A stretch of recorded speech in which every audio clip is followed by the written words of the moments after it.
Top. You are listening to my interview with the amazing Mayor of Las Vegas, Carolyn Goodman. It is an absolute honor to be able to sit and talk with you today. Thank you so much for having me. Well, your reputation precedes you. I hear you're pretty darn good and very much appreciated everywhere you go. So we're thrilled to have you here in City Hall. Well, thank you so much. Your office is beautiful and your view is amazing. Isn't it wonderful to be able to see Las Vegas and how magnificent it's been built these past few years? Yeah, it's absolutely incredible. Well, I don't know if you know this or not, but I'm actually an actor too. And before we get started, I just want to say a big, big thank you on behalf of the Las Vegas film community for helping with the film incentive. That really helps so much. And I know you worked so hard to get that done, and we just really want to say a big, giant thank you. Well, we're thrilled too. I will tell you, it's been a long time coming. Many generations have tried to get something going, so we bring films here, and it's finally arrived. And thank you to Senator Ford, Aaron Ford, who co-sponsored the bill, and we're really, really excited. Well, it means a lot to us. So, as you know, my show deals with a lot of different issues. Some of these issues are bullying, the importance of education, and things for teens to do in Las Vegas. So I was hoping I could discuss some of these issues with you today. They're my favorite because education and children, excuse me, I have 4 grown children now, but they were all teens once, and I have 6 grandchildren, all of whom live here. So the teen times are tough times. Yeah. And we all, and I remember mine, I thought I knew everything and I was so smart and I knew more than my parents and my sister who had her until I got a little bit older, and then I realized I was the one that wasn't so smart. But we all have to go through it. So I'm delighted you're doing this, and I know from what you do that you're very open in your questions and you get very good responses, and it's something that teens your age listen to. So congratulations to you. Well, thank you. I really appreciate it. So my first question is, as mayor, how do you address the topic of bullying? Well, I'm very opinionated, obviously. I spent 30 years involved with building a school in this community and did so many parts of it, but my best part was talking with young people and talking to parents. And I am very much about, what can I do? What am I supposed to do if I'm bullied? Not, it's his fault, it's his turn, he's the one. And so many times I found that there were issues that a student would create the situation that brought on the bullying. And then too, being young and knowing about bullying and thinking about it, what is going on in the life of that person that's bullying?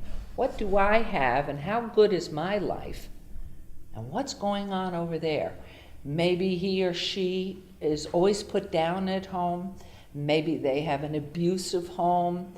Maybe they're a very large home. Maybe they're orphaned. I mean, there's so many issues.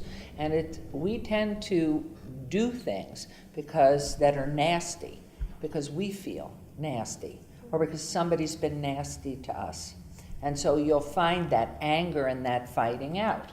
So to me, it's all about the me's of this world. What can I do if I'm in a situation or see a situation that's very disturbing to me, where I see somebody being bullied or I think I'm being bullied?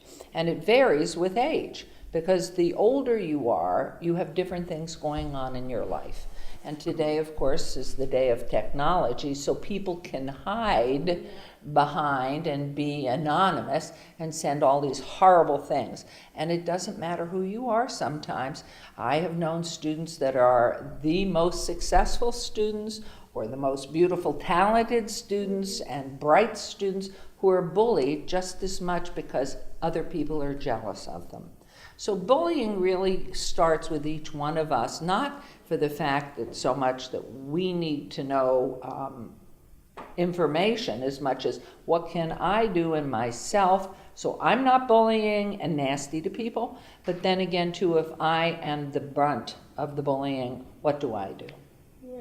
Oh, that's absolutely amazing. That's what I try to show too on my show a lot, is that it's usually the bullies obviously has some types of issues at home, or they've got bullied themselves, where exactly they feel the need to bring other people down. So I try to brighten that so much. I appreciate you mentioning that. And parents need to understand that too, because parents love their children most often. And well, sometimes they're just a problem for them because they want to get on with their own lives and they can't be bothered with their children, which is again where you get that feeling of insecurity or nastiness on a person to want to hit out. But the reality is, for most parents, it's always somebody else's fault. Mm-hmm. And you see, and I have seen over the years, students, young people get in situations where the only way out is to lie. Then the lie compounds. And the parent is now involved, and the parent is forcing the issue. And I've seen it turn right around, and the individual has caused the whole thing. So nothing's ever all black or all white. But I think the most significant piece is to look at that person who's bullying. Who are they? What's the cause? And is there a way, depending on the age group and the maturity of the individual, is that somebody looking for a friend? Yeah. And can I try?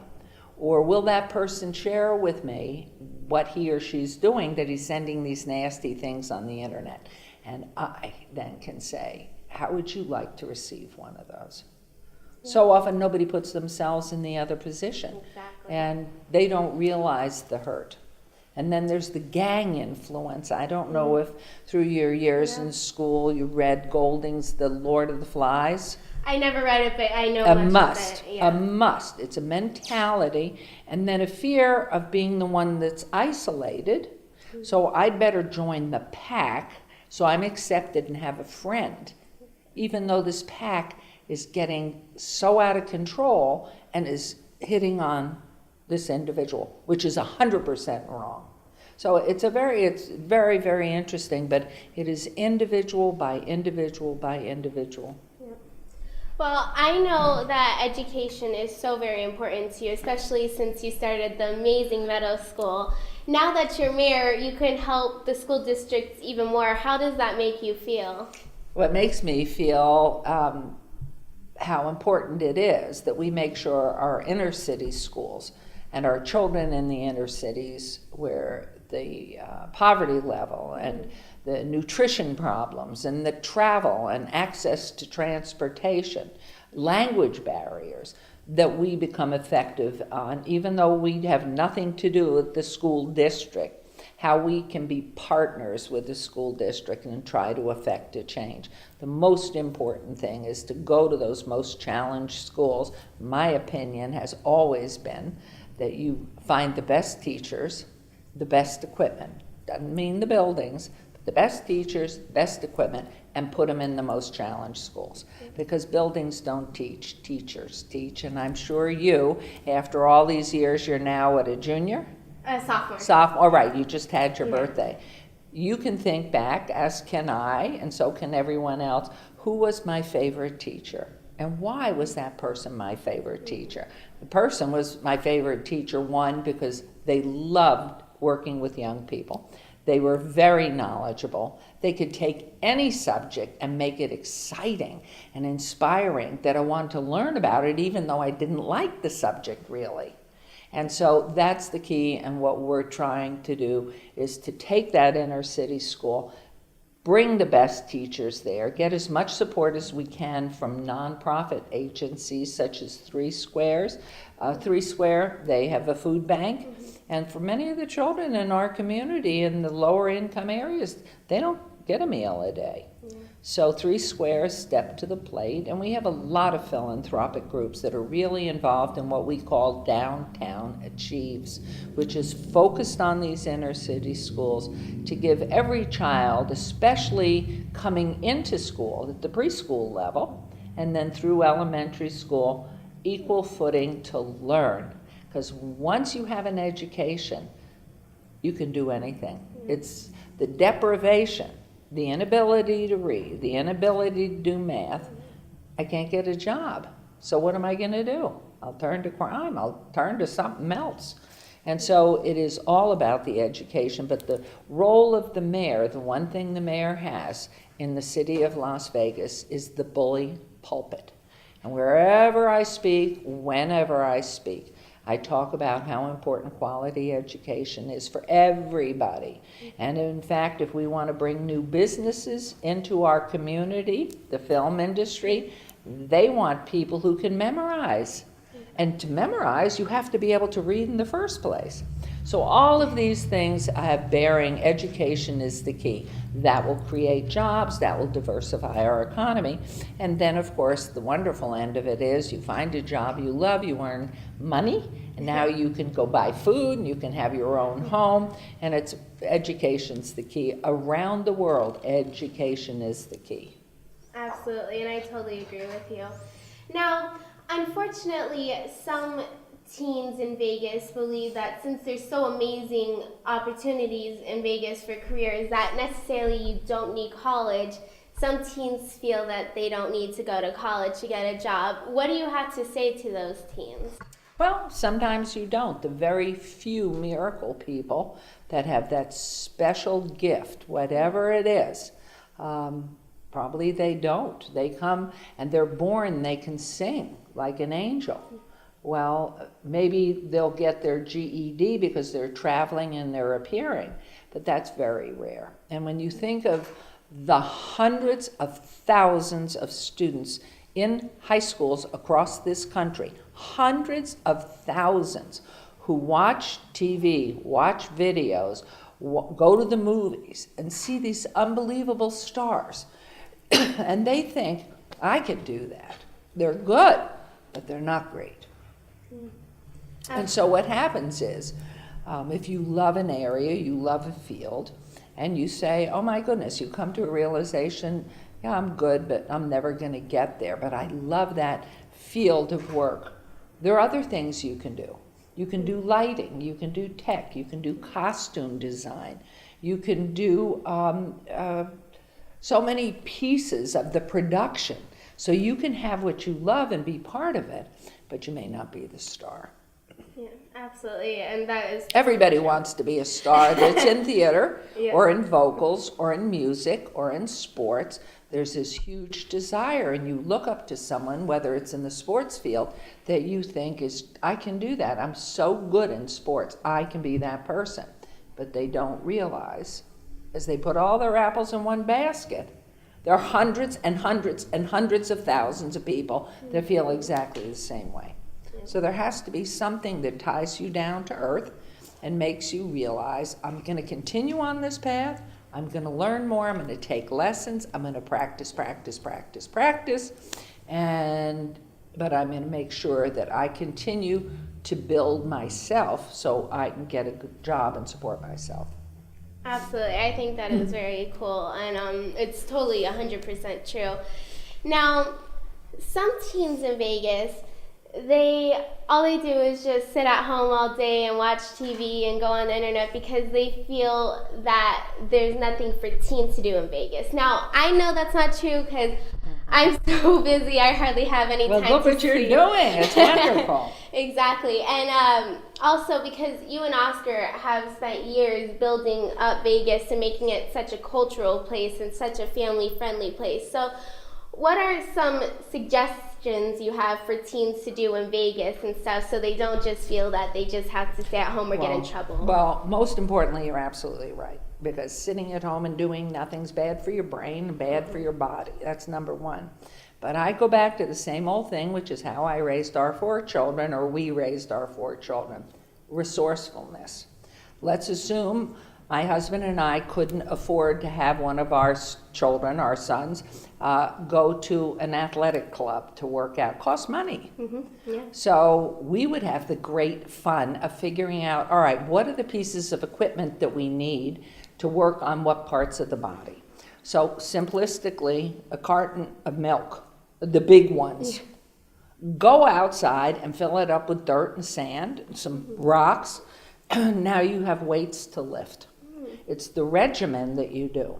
So many of the things that teenagers can do cost money.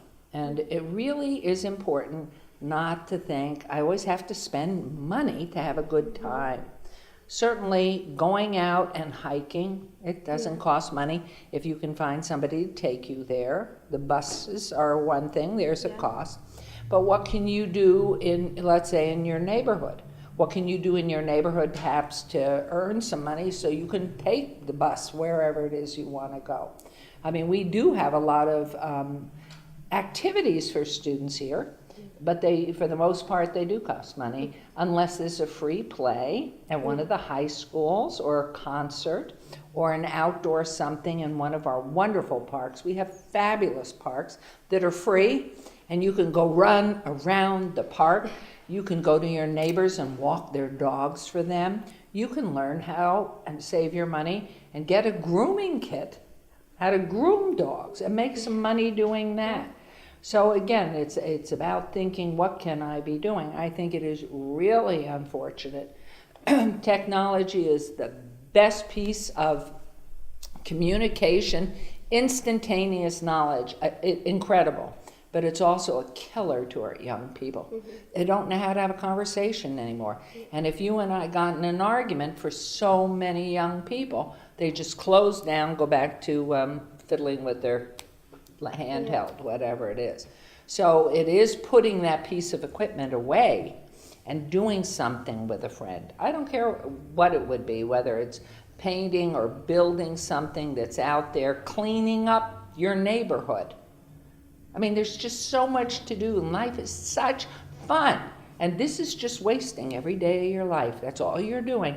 And you're missing finding out about, Corey, tell me about your day, or tell me about your favorite animal, or tell me about your favorite book. Today, forget the books. Exactly. So, the opportunity and the excitement in life, and building on your dream. So many young people today don't have a dream. You ask them. They're so used to all these games that they play. That's all they do. Their brains morphed into just quick responses, and there's nothing left. The friendships that we had, because there wasn't anything to do except, television if your parents let you.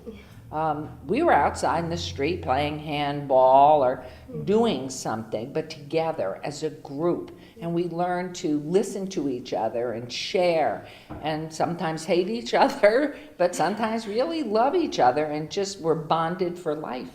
And that's what's being missed right now by young people. But we have Discovery, but the best part of these parks and Lake Mead, and then all these shows that go on in the high schools, playing an instrument. You certainly can go to one of the pawn shops or go to somebody who's throwing away an instrument. You can volunteer.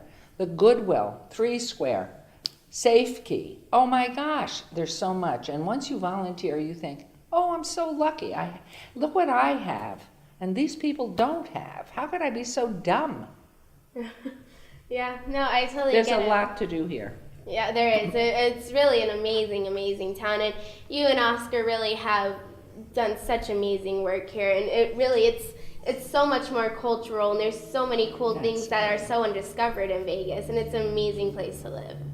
Well, we have certainly loved it here, and all of our children moved back here. They all went away to school, and they came back, and their children are all here, so we love it. And we really know the reason it's been so wonderful for us and our family is because of the people that live here and the things that they're doing and the work that you're doing.